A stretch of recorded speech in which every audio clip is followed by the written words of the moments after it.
Retirement fund administrators say that they're overwhelmed by two-pot withdrawal claims. Thousands of South Africans choosing to withdraw from some of their retirement savings. Alex Forbes says it's processed 400 million rand in two-pot system claims. It's a system that's only in its second week of implementation, and the retirement fund administrators saying they've been swamped with withdrawal requests.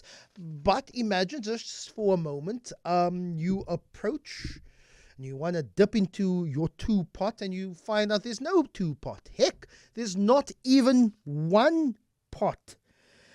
And apparently the Pension Fund Adjudicator raising a red flag, saying that some companies have not been paying over employee funds to administrators. Muvhango Lukhaimane is the Pension Fund Adjudicator. Really appreciate your time, Muvhango. We're 11 days into a two-pot system. Have you already been receiving complaints now already of people saying, well, I've been making contributions every month, but my employer has not been paying that over to pension fund administrators? Good morning, Lester, and to your Cape Talk listeners. We have to date only received inquiries, because remember it's in the early stages of the claims. So what members would be required to do in any case is that once they discover that they cannot claim on the two-pot because of whatever issue there might be, they are first supposed to complain to the fund, and only after the fund has failed to resolve their matter within 30 days can they come through to us.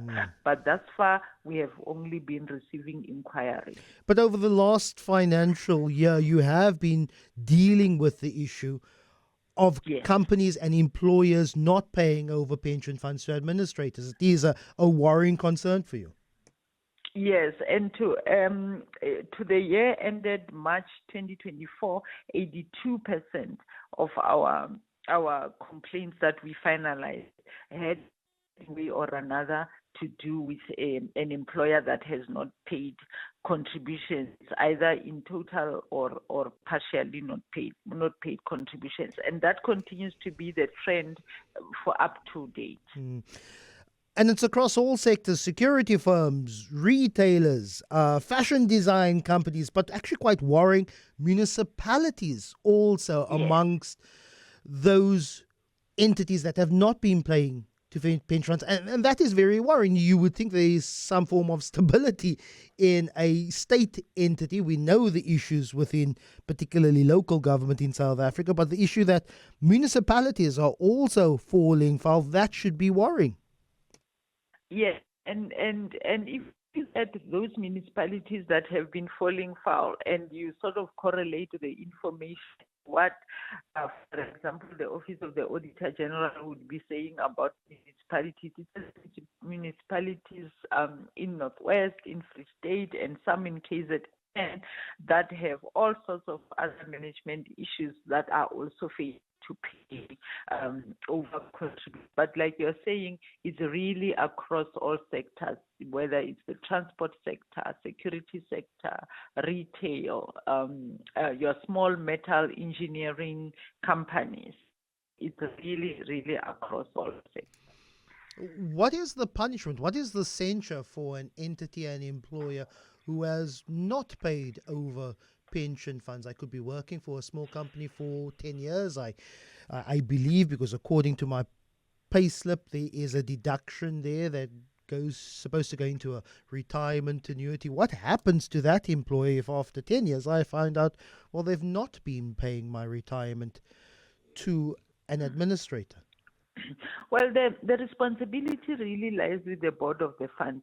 It is the board of the fund that is supposed to ensure that all employers that belong to that fund pay contributions within a certain period of time, and if they don't pay, then they are supposed to take certain steps.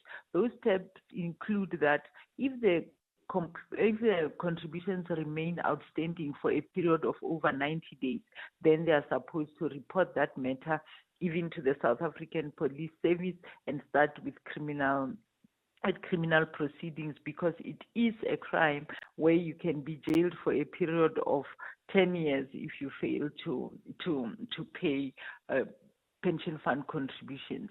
But also from the member's side, a member is supposed to receive a benefit statement every year. If you don't receive a benefit statement at the end of the fund's financial year, that's your first red flag. You need to then ask, where is my benefit statement?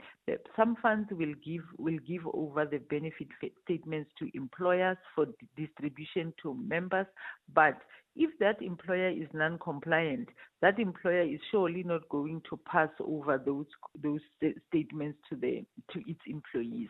But then the member is able to complain timeously, because one of the things that people are not aware of is also that pension fund contributions are also subject to prescription. So if you don't claim within time and you are unable to indicate that there was an impediment to you claiming within time, you might find that by the time you want to claim, some of those contributions we tell you that they have prescribed and you cannot recover. Gosh. We are a cash-strapped economy in terms of households. For example, the private security sector Provident Fund, they've done a survey. 80% of its membership has shown interest in applying for withdrawal from a two-pot system. Noting the macroeconomic positives that a two-pot system could contribute to the South African economy, could even show a 0.5% GDP bounce. That's what economists are talking about. We're also talking about a cash-strapped society, households under strain, but also there are concerns that people may be withdrawing for spurious reasons. What's your general thoughts or warnings, or maybe even approval of a two-pot system? Well, I think from what we have seen with the complaints coming through to our office, whenever members would have wanted, whether they were sitting in an RA or in a preservation fund or whatever, whenever members had wanted to access their benefits earlier or access more than what they were entitled to, it was really because they were suffering from some form of extreme hardship. So we, at least from the complaints to our office, we have not seen members that for spurious reasons would want to access their benefits. And also, I think members must keep in mind that the very fact that when you withdraw in terms of two-pot, your benefit is taxed at your marginal rate of tax.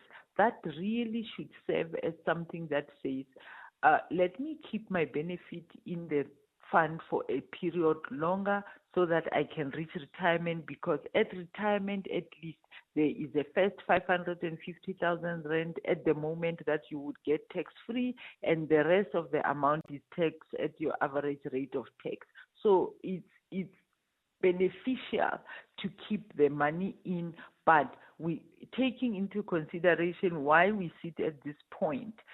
Only when you are really, really in need should you access this benefit. Muvhango Lukhaimane is the Pension Fund Adjudicator.